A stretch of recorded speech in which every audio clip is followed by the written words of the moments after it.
18장 15절로 27절까지입니다.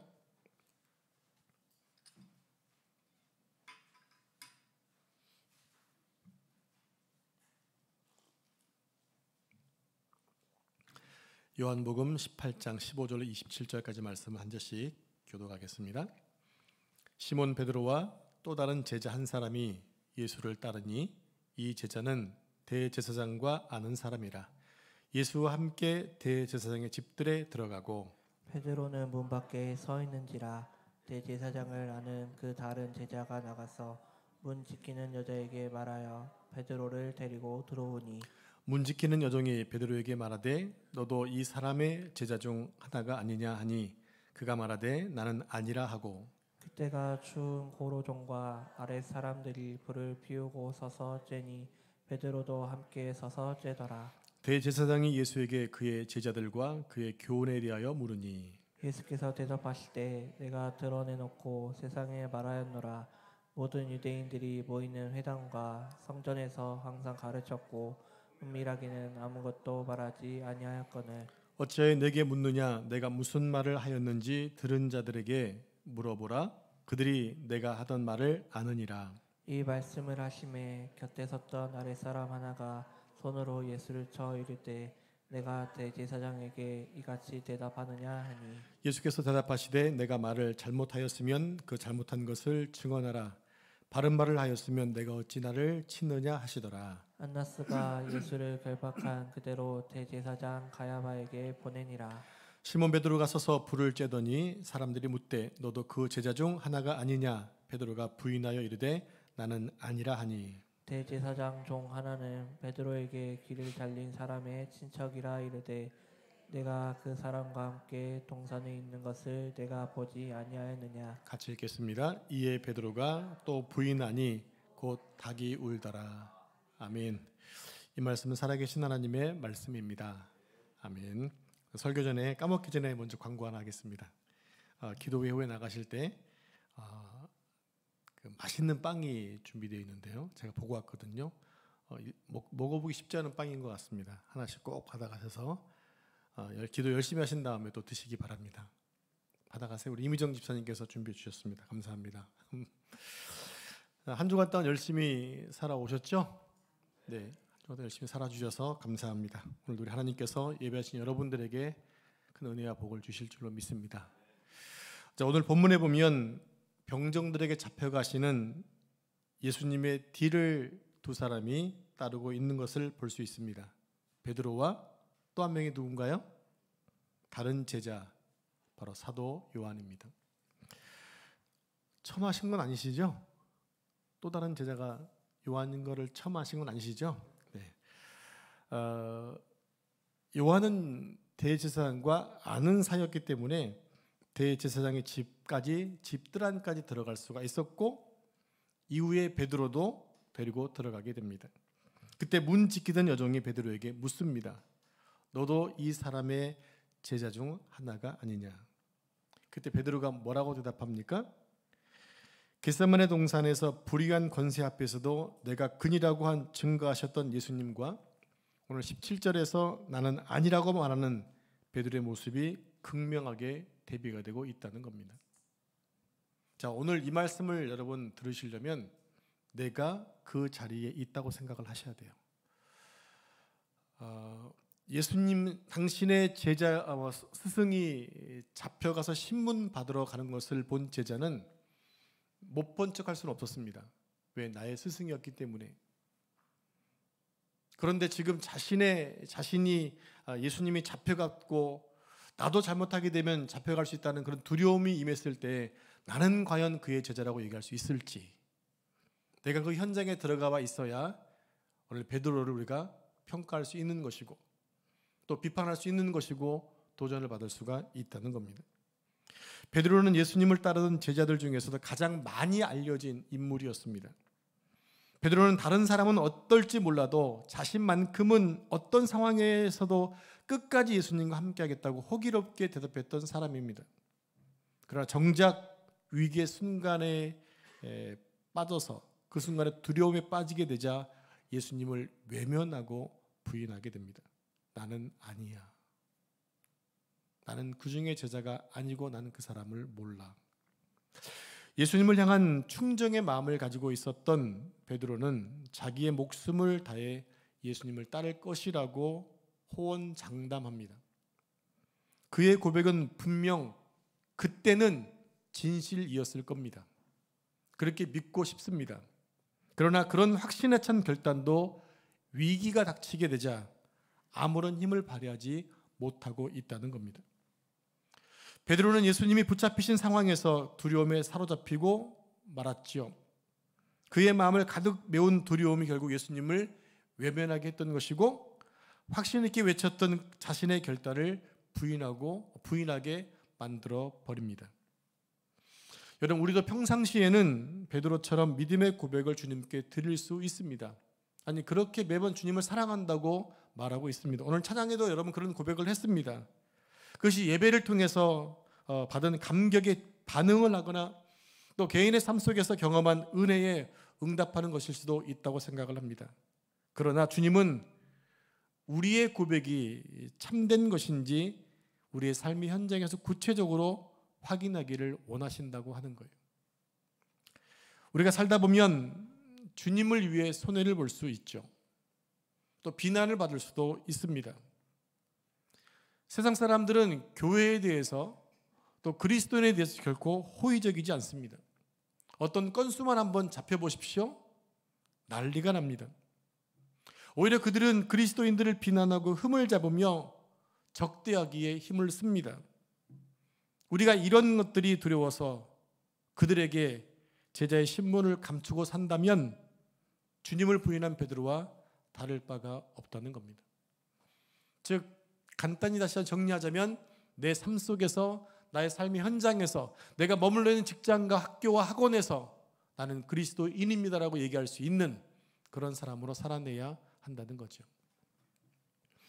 이제 그런 것을 주장하다 보게 되면 손해를 볼 수도 있습니다. 근데 그런 가운데 내가 예수님 믿는다고 고백할 수 있는 것은 뭡니까? 나는 손해도 받을 수 있는 것을 감수하겠다는 얘기입니다.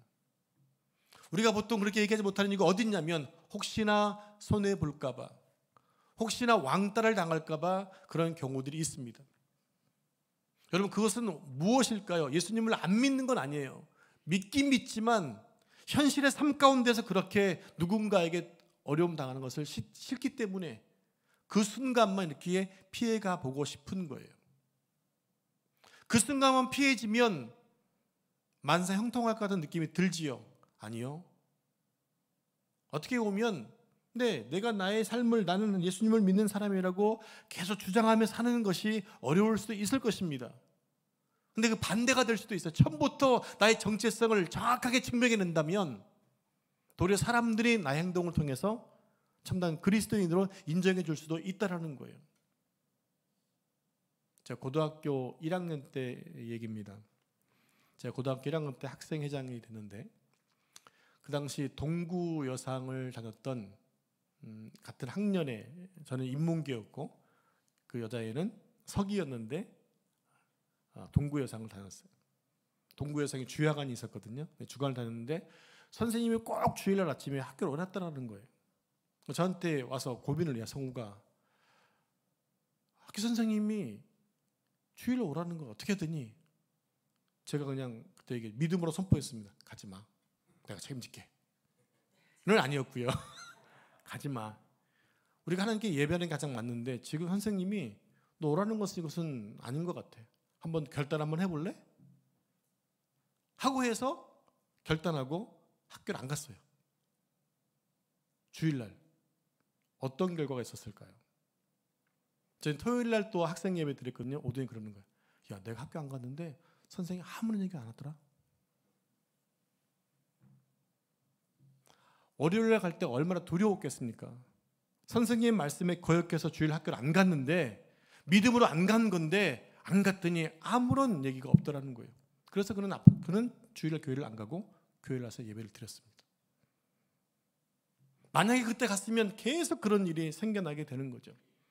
여러분, 그러기에 처음부터 주님의 능력을 믿고 나는 믿는 자입니다.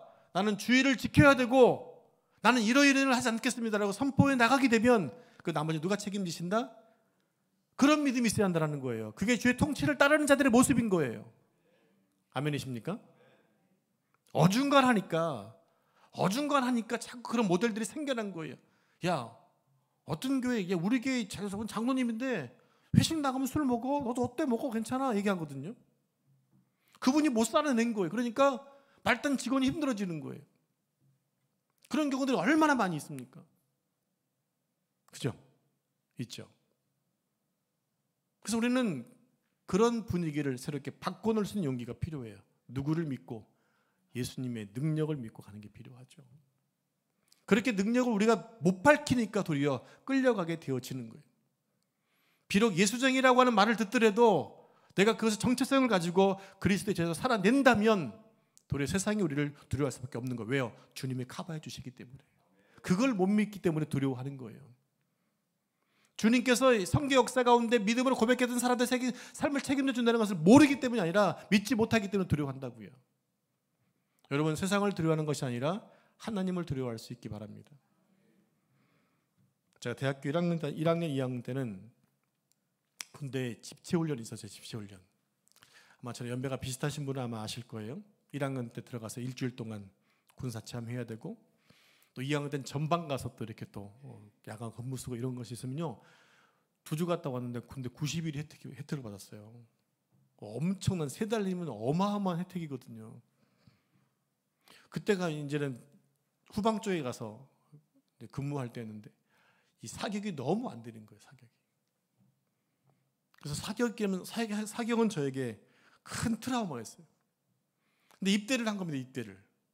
입대를 했는데 이제 점점 훈련 받으면서 계속 느끼는 게 이제는 거의 마지막 부분쯤에 사격이 있잖아요.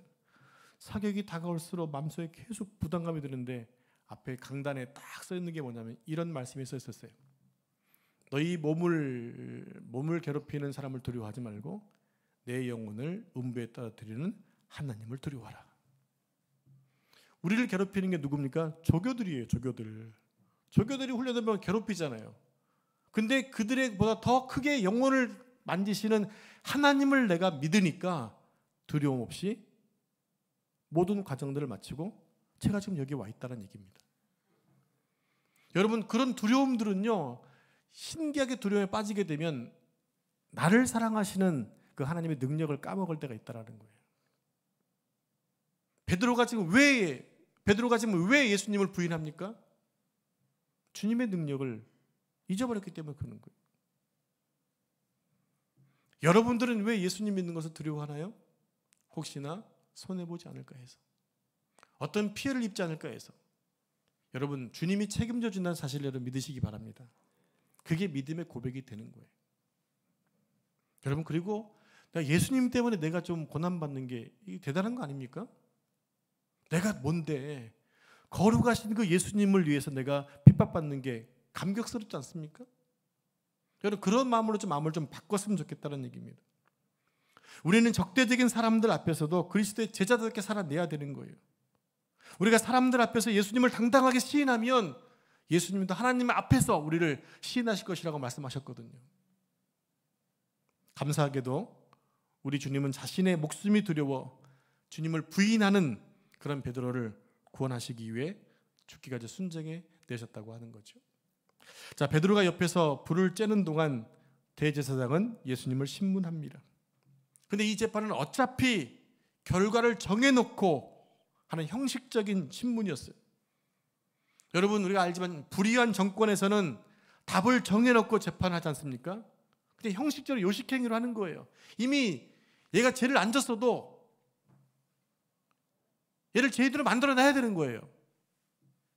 그런 나라들이, 그런 정권들이 많이 있지 않습니까? 정해진 답을 놔두고 온갖 신문을 해서 억지 자백해가는 경우들이 그동안 많이 있어 왔잖아요. 자, 이제 19절 말씀을 같이 합독 할까요? 19절 시작.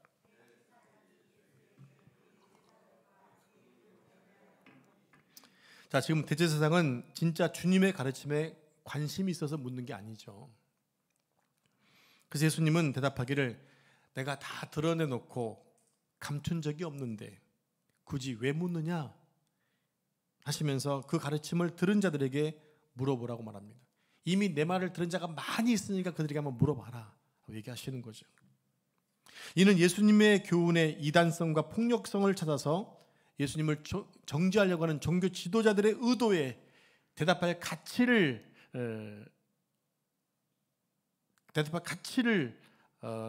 못 느낀다는 그런 취지의 대답이었던 것입니다.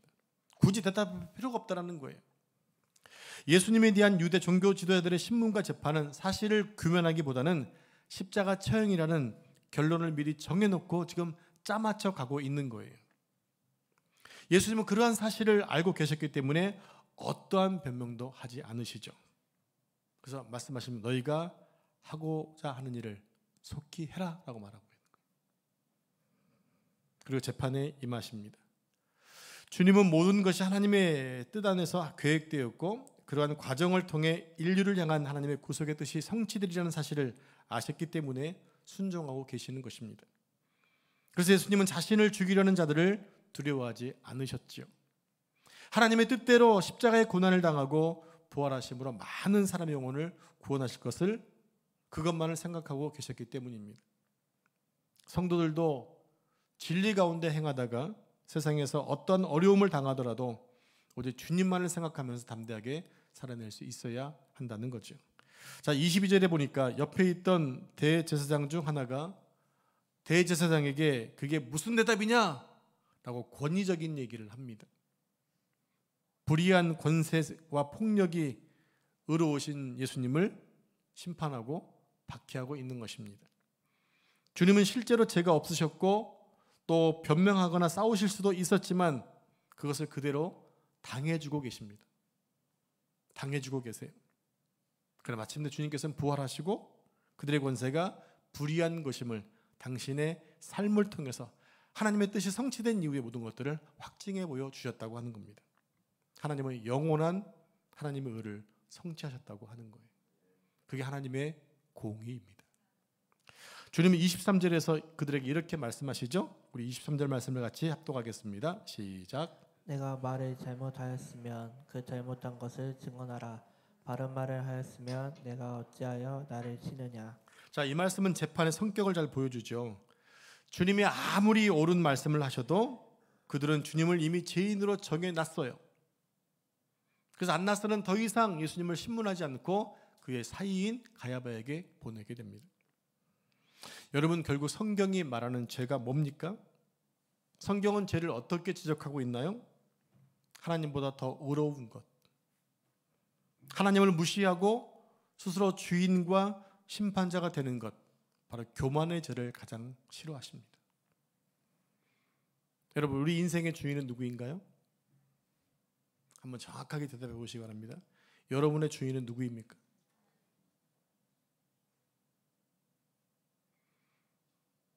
대답을 모르시는 거예요? 하기 싫으신 거예요? 이런 고백들이 진실한 여러분의 고백일 수 있다는 얘기입니다. 여기서 우리가 인정을 그 대답하는 게 어려우면 정말 곤란해요. 어려우면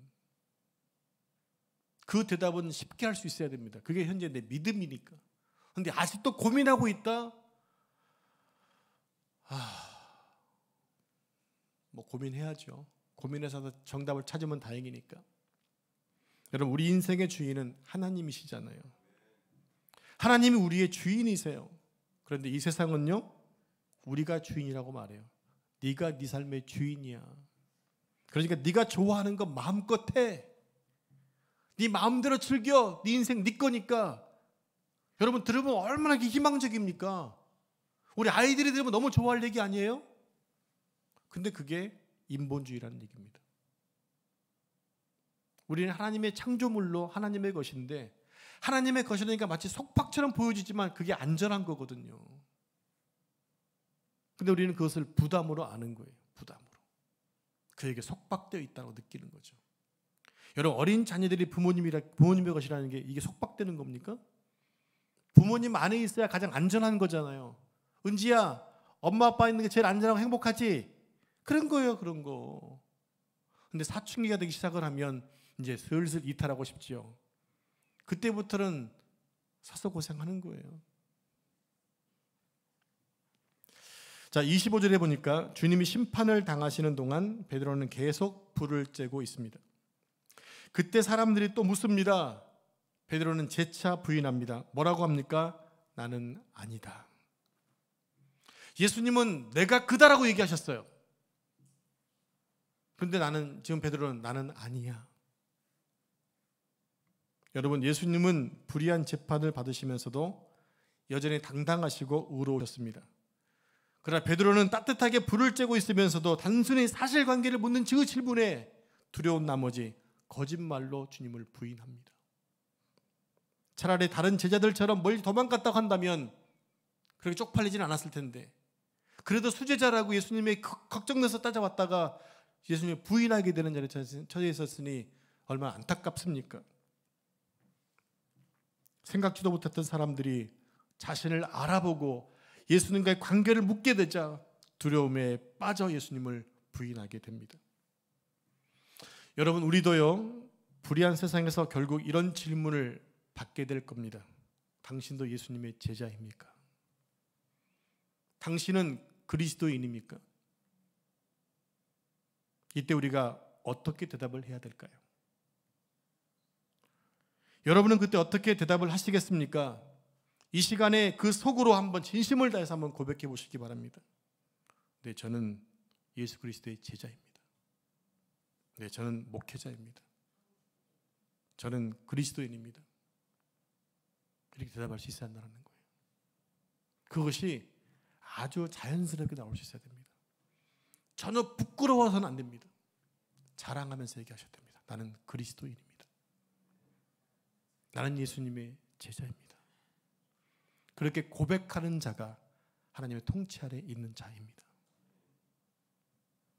사랑하는 성도 여러분, 손해를 무릅쓰고 예수님을 시인하는 사람들에게 복이 있습니다.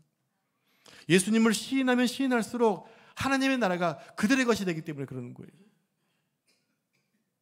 이제 26절을 보면 그때 베드로에게 길을 잘린 사람의 친척이 베드로를 알아봤어요. 이제 더 이상 빼도 박도 못합니다. 현장의 증인이 그를 알아보았고 더군다나 어려움을 당했던 사람과 친척이에요.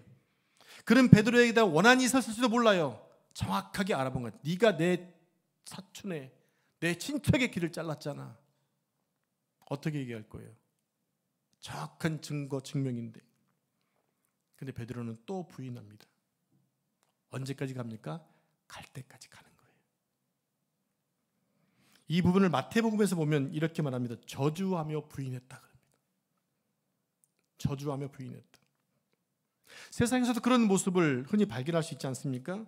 법정에서도, 재판받은 법정에서도 우깁니다. 그리고 더 이상 빠져나갈 수 없는 증거를 들이대면 뭐라고 합니까? 기억 안 납니다.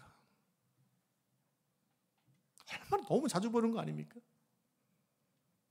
자, 베드로가 마지막까지 예수님을 부인하자 그때 닭이 옵니다. 꼬꼬댁 닭이 옵니다. 베드로는 약속을 지키지 못했지만 주님의 말씀은 그 가운데서도 신실하게 이루어지고 있었어요.